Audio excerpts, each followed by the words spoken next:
Então, Gerson está perguntando se seria possível dar uma dica sobre bloqueio criativo e ansiedade. O resultado não vai ser positivo se você não iniciar, né? Se você iniciar, o que você pode ter? Um resultado positivo ou negativo. Agora, se você não inicia, é certo que o seu resultado está sendo negativo. Porque é um checklist. Você tem lá o que o desenho precisa para ele dar certo, o que a composição precisa para ele dar certo. E é só você resolver os problemas um por um.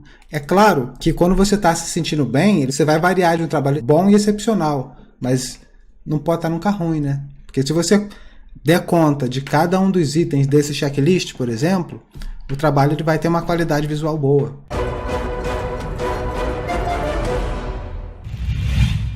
A Adriana está perguntando aqui. Você faz thumbnail para as ilustrações para escolher a pose? Se sim, como você pensa para criar composição e qual o critério para escolher? Então, aí tudo vai depender do briefing, né? Então, o que eu gosto mais, quando não estou amarrado a um briefing, é uma pose dinâmica, uma pose relaxada. Eu estudei modelo vivo durante muito tempo e é importante que mesmo na pose relaxada você tenha uma tensão dinâmica acontecendo ali. Tá? Então, isso vem esse conhecimento vem com o estudo de figura humana. No meu caso veio com modelo vivo, mas você pode ter isso também estudando com foto, contanto que você use a referência adequada. Então, poses que realmente vão te ajudar a desenvolver nesse caminho, ou olhando o trabalho de outros pintores, que os caras faziam no trabalho com figura humana. Então, a primeira coisa que você deve evitar, na minha opinião, é um personagem naquela pose durona. É claro que em concept acontece às vezes de você ter o personagem em pose dura, porque o foco da coisa ali é o design, mas para ilustração você não pode. A não ser que isso ajude a leitura da ideia por trás do briefing. Se for um personagem, a postura corporal vai ter que estar conectada com a personalidade daquele personagem. Então, é isso. Tomar bastante cuidado também com o espaço negativo, para ter um bom design desses espaços negativos, para que isso contribua com a boa leitura do trabalho. Escolher uma pose que acentue a ação do personagem, né? Eu lembro que um feedback que eu dei para um colega uma vez lá no trabalho foi o seguinte: ele estava fazendo um personagem, né, com um rifle, estava andando na direção da câmera, né, o rifle para baixo.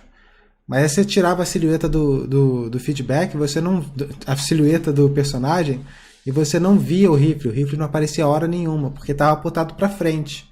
Eu falei, vira ligeiramente para o lado, que aí você vai ver o rifle aparecendo na silhueta. Então você vai conseguir ler o acontecimento em menos tempo. E isso é importante.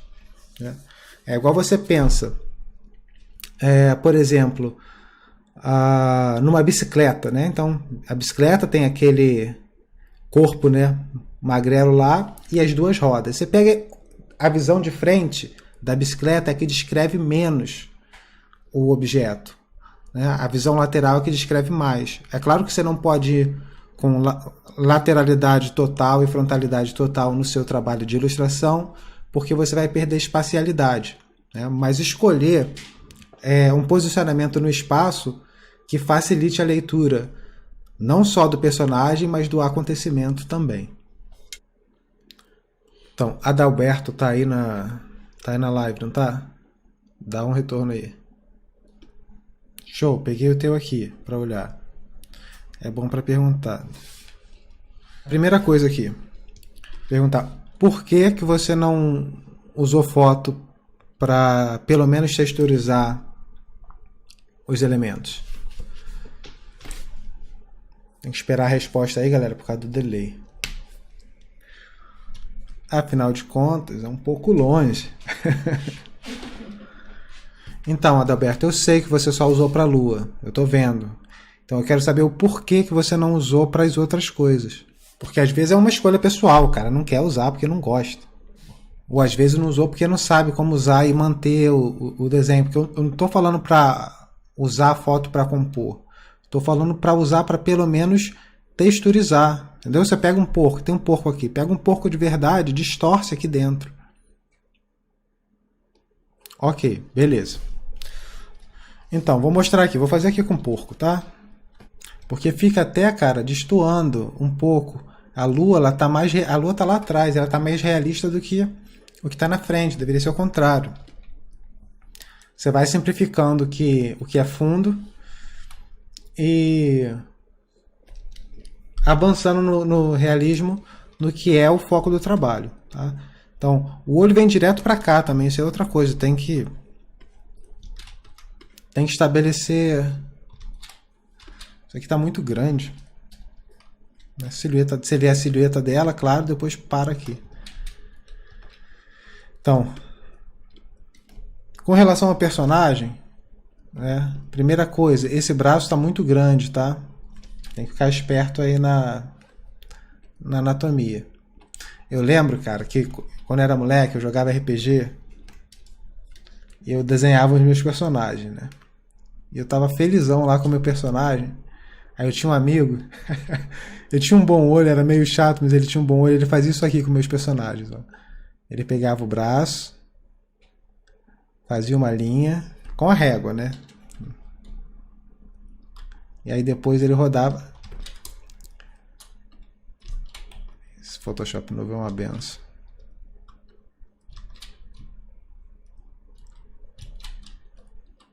Ok. E aí depois ele rodava a linha assim, ó. Pá! Olha o tamanho do teu braço, cara. Vai lá no pé, quase.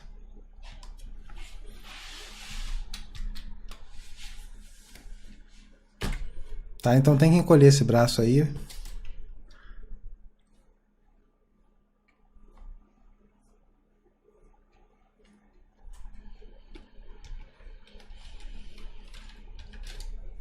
Deixa eu fazer logo isso aqui.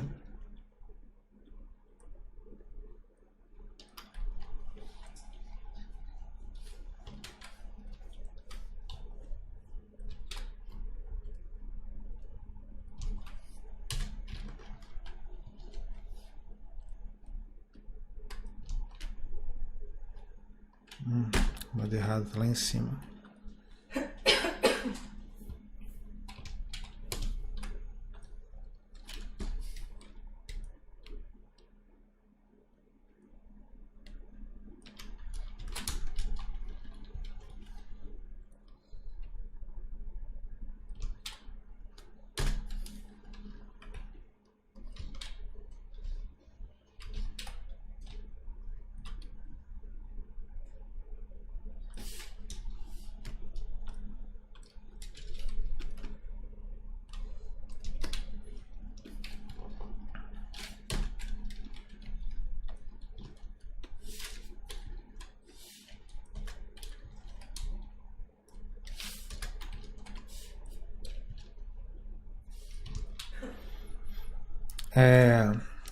Tá, ia mexer no porco aqui.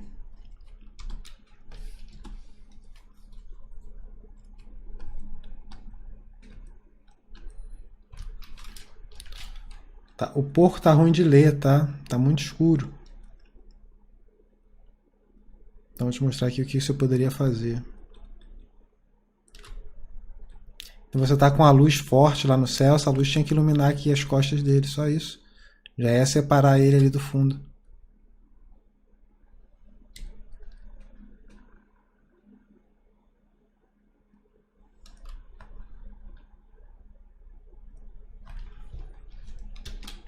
Tá? Então, eu tô com a camada aqui do porco, tá? Você vai duplicar ele. Coloque em screen. Aí você tem uma parte mais clara com todos os detalhes. Isso serve para fazer com fotografia. E aí você mascara. Enche a máscara aí de preto, que vai sumir. E aí você vem trazendo a área de luz.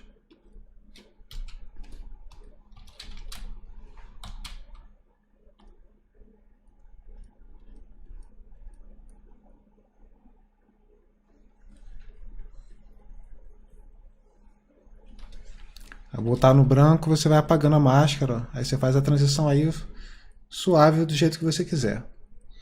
Mais ou menos suave, aí você escolhe. Tem a ver com a sua composição, com um monte de coisa aí que você está mexendo.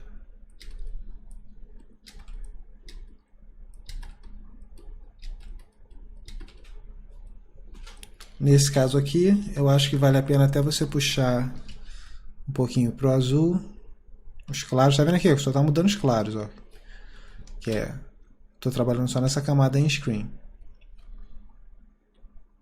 Para ter uma conexão um pouquinho maior com o céu. Olha de longe, mal dá para ver o porco, tá? Você precisa mesmo dessa área aqui para poder fazer a leitura ali. Se precisasse de sombra, podia fazer a mesma coisa também. Aqui eu só estou subjugando. Aqui, o que acontece? O chão normalmente ele é bem iluminado, né? Porque ele está recebendo a luz do céu direto. Então você podia iluminar o chão também aqui embaixo dele, ó.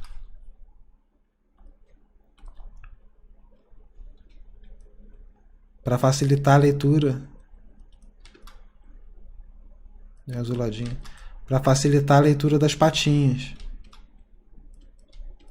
Aqui também.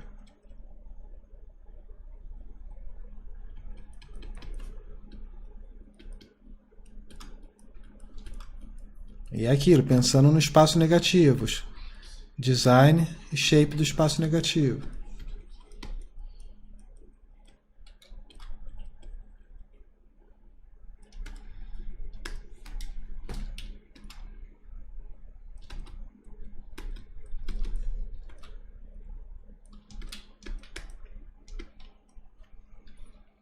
Deixa eu catar uma referência aqui.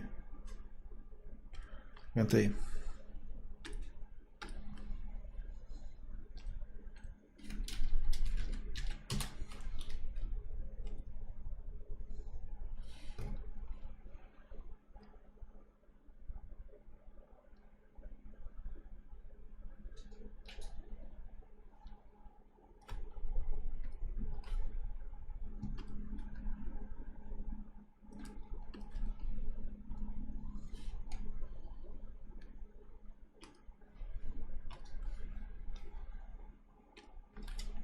Achei um porco maneiro.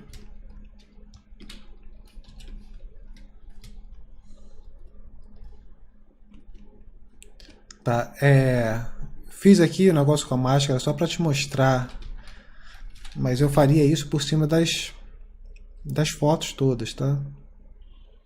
Então, se você não quer deixar foto, não tem problema.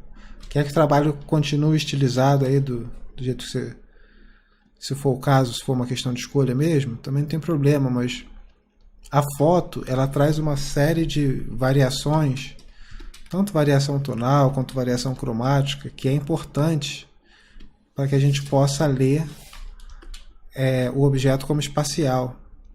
Então, facilita a colocação desse objeto no espaço.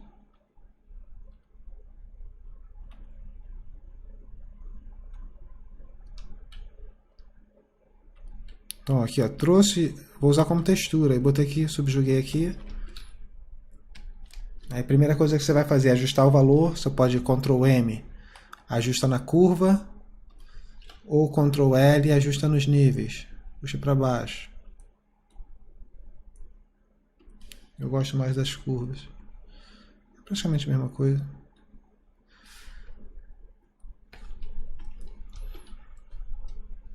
Às vezes eu jogo em Luminosity, que ele usa a cor de baixo, tá? Integra, ajuda a integrar. E aí vem apagando na máscara, a mesma coisa.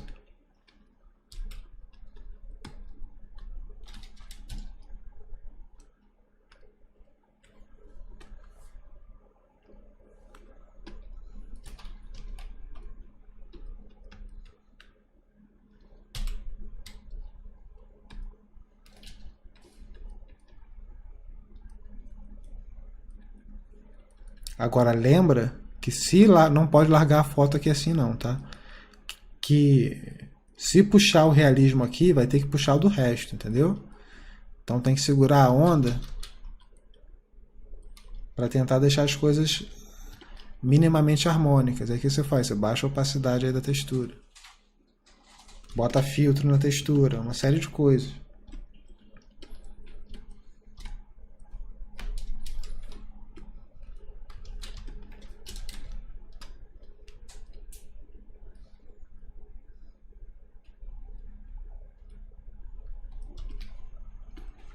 tá? E aí você pode continuar pintando por cima e tal. E avança por aí mesmo, tá? Então tem muita coisa ainda para mexer nesse trabalho, tá? Eu vou só dar um alô com relação à composição. Traz isso aqui mais para...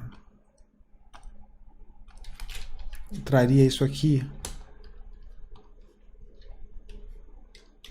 mais para o meio. Tá apertado ali. Quase saindo do frame.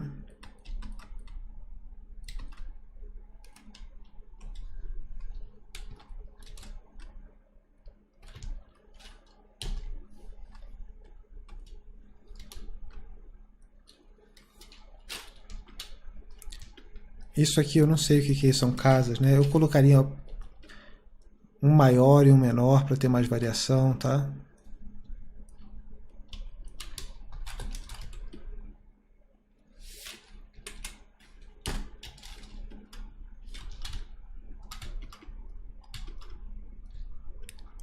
Simplificaria muito a quantidade de estrela que você tem aí no céu. Agora olha isso aqui, cara.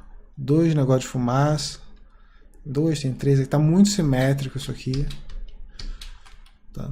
Tem que deixar... Tem que tentar deixar um ritmo principal. O que acontece quando você tem coisas simétricas assim é que o ritmo de um anula o do outro. E aí você fica com uma composição estática, tá? Tem que ter um ritmo dominante. Tá? Eu jogaria esse aqui para baixo, tá? Derruba ele e deixa o outro lado da esquerda. Pode até deixar algum aqui na nuvem. Na lua. Porque o shape da lua é um shape muito forte, né? Qualquer forma geométrica prende o nosso olho ali. Tem um peso visual grande pra caramba.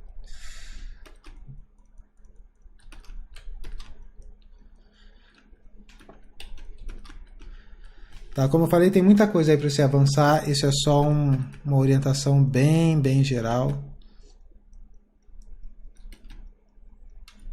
Isso que eu fiz aqui no porquinho, para fazer em tudo, tá? No negócio aqui de feno, no gramado, nas casinhas. Só que simplificando. Quanto mais para trás, vai simplificando. A personagem tem que ter referência, tá? Se quiser manter estilizada, procura uma animação com um personagem, você não vai achar igual o teu estilizado que nem você faz e tal, mas na mesma direção, na direção do que você quer. Bota do lado, não dá pra fazer de cabeça. Tá? Tá?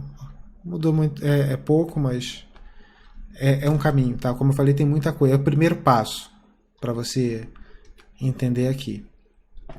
Evita simétrico. Uma coisa muito positiva que tem é que você tem uma boa profundidade aqui, ó, por sobreposição, tá vendo? O porquinho está sobrepondo o negócio de feno aqui.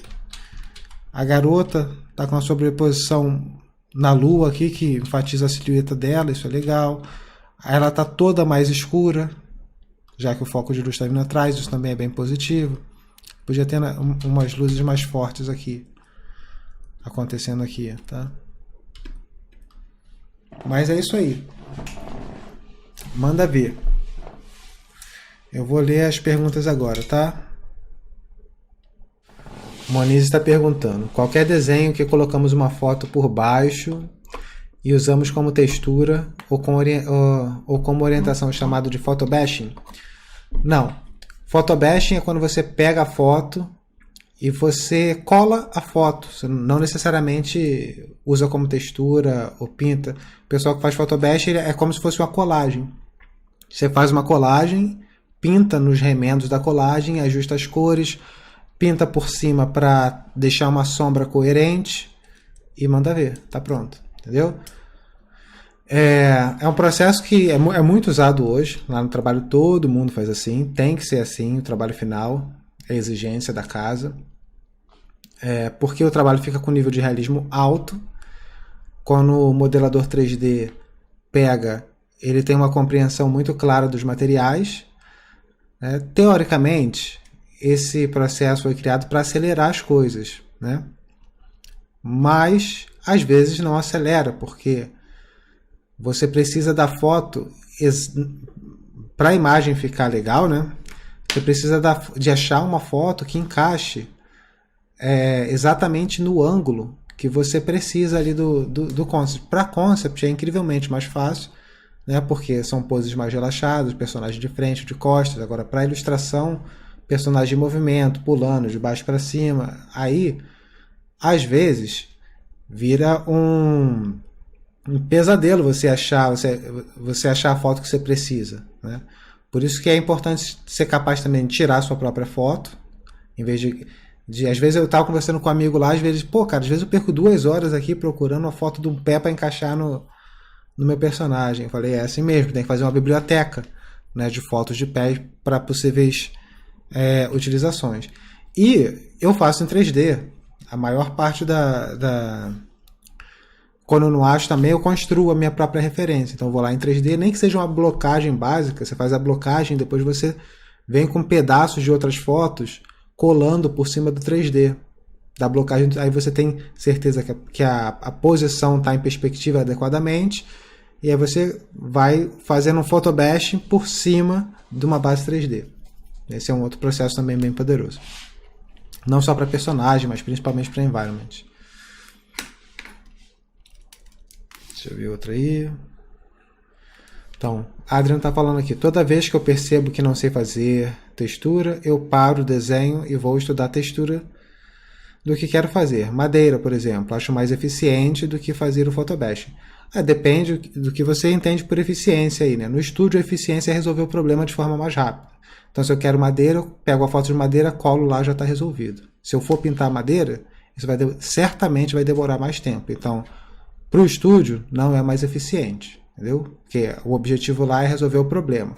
Agora, é eficiente em me fazer compreender como o material se comporta, como a luz se comporta por cima desse material, sim, você vai aprender mais se você for estudar o material fazendo cópia. Aí depende eficiência em quê, né? Então, Gerson está perguntando se seria possível dar uma dica sobre bloqueio criativo e ansiedade. Falou que está começando a trabalhar com ilustração ali, está bem atrasado no trabalho por causa da procrastinação e ansiedade. É rotina, tá? Então, ninguém procrastina para escovar o dente. O cara vai lá, até assim, quando está começando a dar uma procrastinadinha, vai atrasado. Mas é rotina. O cara faz todo dia, toma banho todo dia, escova o dente todo dia, desenha todo dia. É assim mesmo. Isso vai embora uma vez que você começa, tá? Então, começa porque às vezes quando é para o cliente, né, você tem essa pressão de ter que dar o resultado, né? Você tem que dar certo, né? Mas uma coisa é certo, o resultado não vai ser positivo se você não iniciar, né? Se você iniciar, o que você pode ter? Um resultado positivo ou negativo. Agora, se você não inicia, é certo que o seu resultado está sendo negativo, já que o prazo não parou de correr, né? Então vai lá e faz. Se ficar ruim, você faz de novo e faz até dar certo. Essa é a mentalidade. Eu não vou fazer para ver se dá certo, eu vou fazer até dar certo. E vai dar certo, né? A questão existem caminhos que vão levar esse resultado mais rápido, existem caminhos que vão dar mais voltas, por isso é importante estudar para conhecer os caminhos. Não, esquenta não, pode perguntar qualquer coisa aí, não precisa necessariamente, a live não tem tema fechado, não precisa se preocupar com relação a isso não, né? Eu lembro quando eu estava na CD Projekt, né, eu nunca tive isso, entendeu? Eu sempre vou lá, desenho, faço minha parada, gosto do que eu estou fazendo, mas quando eu estava na CD Projekt, principalmente no início, foi tão puxado que eu falei assim, cara, eu estou precisando de umas férias, eu preciso ficar 1 mês sem desenhar nada. Eu ralei muito lá, no início, né? Cheguei a ficar no estúdio. Deixa pra lá. Eu lembro que eu fui num evento e estava tendo um modelo vivo, né? Aí um colega me chamou para fazer lá um modelo vivo, que era uma sala aberta lá, você entra e desenha, né? Eu falei, tá doido, cara? Eu quero sentar lá na minha cadeirinha já estava saindo da dieta lá, né? Porque a empresa que pagava a comida, né? Era só hambúrguer, só food truck. Eu quero sentar lá na minha cadeirinha e comer o meu hambúrguer. É ruim que eu vou desenhar, já desenho o dia todo lá no trabalho. Eu tava ficando estressado, né? Foi o mais próximo que eu cheguei disso aí. Mas mesmo assim não parei, era trabalho, eu vou lá e faço. Eu sei o que precisa ter no trabalho para ele dar certo. Né? E é essa clareza que é importante você desenvolver. Isso se desenvolve estudando. Né? E aí tem que escolher o material direitinho por onde você vai estudar. Porque é um checklist. Você tem lá o que o desenho precisa para ele dar certo, o que a composição precisa para ele dar certo. E é só você resolver os problemas um por um. É claro que quando você está se sentindo bem, ele vai ficar, você vai variar de um trabalho excepcional, bom e excepcional, mas não pode estar nunca ruim, né? Porque se você der conta de cada um dos itens desse checklist, por exemplo, o trabalho ele vai ter uma qualidade visual boa, né? Porque são exigências visuais. Toda vez que você entrega isso para a percepção, ela vai ler de forma agradável aquele trabalho. Então você tem algum exemplo aqui, né? Você tem uma estrutura abstrata de linhas dinâmicas, criando ritmo principal, ritmo secundário, terciário no trabalho. Tem que ter, positivo. Depois você tem uma silhueta forte, que valoriza o acontecimento e a leitura do personagem. Legal. Você tem uma interação da figura e fundo. Beleza. Você tem... Por exemplo, existem várias formas de você acentuar a leitura de profundidade. Uma é por sobreposição, como eu comentei aqui que o rapaz fez no trabalho dele.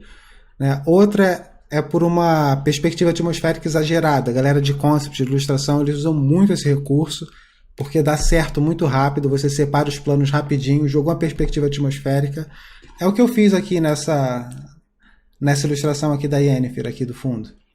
Então, você jogou uma perspectiva atmosférica ali, isso já resolve, você já consegue ler tudo o que está acontecendo ali. Aí você tem, dividido com clareza, ponto de saturação, ponto de maior contraste, ponto mais escuro, ponto mais claro, tudo feito por uma escolha consciente, e não por uma servidão à referência. Não interessa o que está na referência. As escolhas que eu faço no meu trabalho são escolhas pessoais. E é isso que faz o trabalho ser uma obra intelectual e não um trabalho artesanal, por exemplo. Né? Porque são escolhas que eu fiz com base na minha experiência de estudo dos outros artistas. Tá? Então você vê o que funciona lá, encontra o padrão na composição dos outros caras. É claro que não tem como estudar tudo isso junto. Você tem que isolar cada um dos problemas e se aprofundando neles um a um.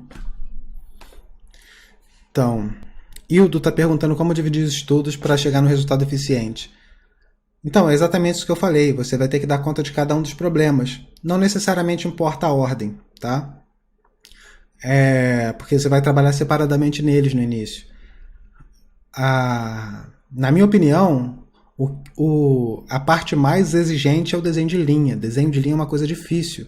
Né? Eu já falei isso aqui em outra live. Por exemplo, claro escuro. Existe o funcionamento mecânico do claro escuro para o olho. O que o olho precisa para ler a forma no espaço. Eu te dou uma aula de claro escuro, de 1 hora e meia, você sai da aula sabendo colocar um objeto no espaço. Né? Recorte, fusão, luz na sombra, sombra projetada, eixo da sombra, você arma tudo ali, você sai da aula sabendo. Agora, não tem o que eu possa dizer para você que vai fazer o teu desenho de linha melhorar significativamente em 1 hora e meia.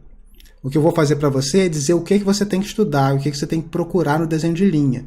E aí você vai estudar com consciência. Aí o seu desenho vai melhorar de acordo com a quantidade que você fizer. Não interessa a qualidade no momento. Né? Se eu não me engano, já falei também em alguma live aqui, quando eu estava na faculdade eu fazia estudo de desenho de linha, eu fazia 80 por dia, né? Dinâmica, né? É uma etapa anterior ao desenho de linha. Fazia dinâmica linear, 80 por dia. Acabava, jogava no lixo. Tem que ter zero apego nesse início. Porque eu entendia que o resultado do meu trabalho, a qualidade do meu trabalho, ela ia vir por consequência da quantidade. Tá? E às vezes a gente perde um tempão tentando trazer uma qualidade visual para o trabalho, mas não é o momento, não é o foco do estudo. Por isso que o estudo tem que ser direcionado e específico. Ah lá, Hilton falou que vai começar os 80 por dia dele. Show de bola. Manda ver. Sem apego, não interessa se ficou ruim, são trabalhos que você faz para o seu desenvolvimento, não é para impressionar ninguém. Tá? Então, manda ver e é para você mesmo. Eu lembro que eu tinha Quando eu estava no mestrado, eu sempre estava com o meu sketchbook do lado, né? Aí estava numa aula dessas aí Eu fiz um mestrado de bioquímica médica, né? Então, você pode imaginar. Eu falei, qual era, cara? Era uma aula, era muito chata, que era de... Cara, não vou lembrar. Era sobre como tratar ética animais de laboratório, entendeu? Estavam discutindo sobre o bem-estar dos animais de laboratório usados como cobaia e tal. E era uma aula que não era para minha turma, era uma aula para todas as turmas. Então era um teatro enorme, o cara falando desse assunto aí que você pode imaginar o meu interesse. Eu estava desenhando, né? Fazendo os meus exercícios de dinâmica e tal. Aí uma colega do lado chegou, olhou pro meu caderno e falou, pô, isso aí eu também desenho. Eu falei, que bom. Porque aquele eram desenhos pessoais, né? Não era um desenho para impressionar ninguém. Então, o Gerson está perguntando aqui se os desenhos são gesture. Não, não são gesture, é dinâmica linear. O negócio, na minha opinião, vai muito além de gesture. Mas tem relação, tá?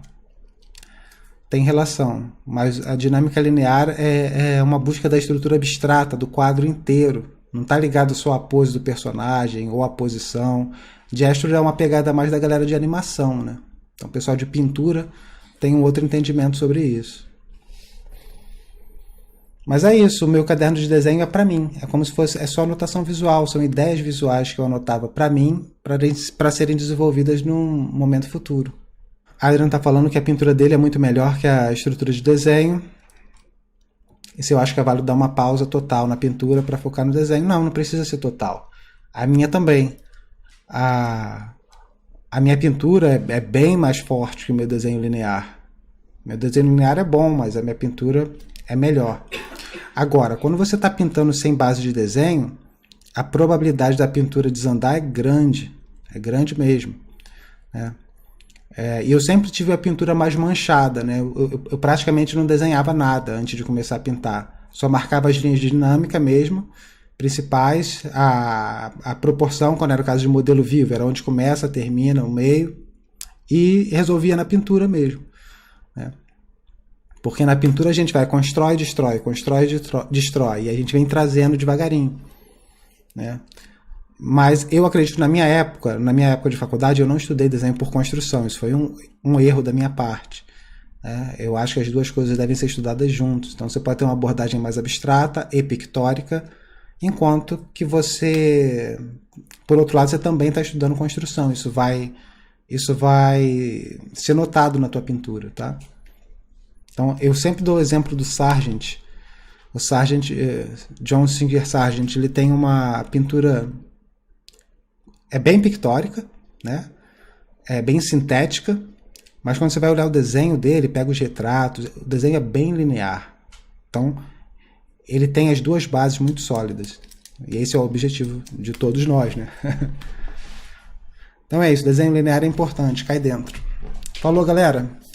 Falou? A gente vai se falando aí, qualquer coisa posta lá no grupo. Estou ansioso para ver o desenvolvimento de vocês. Um abraço, valeu. Tchau, pessoal. Tchau, Bom final de semana.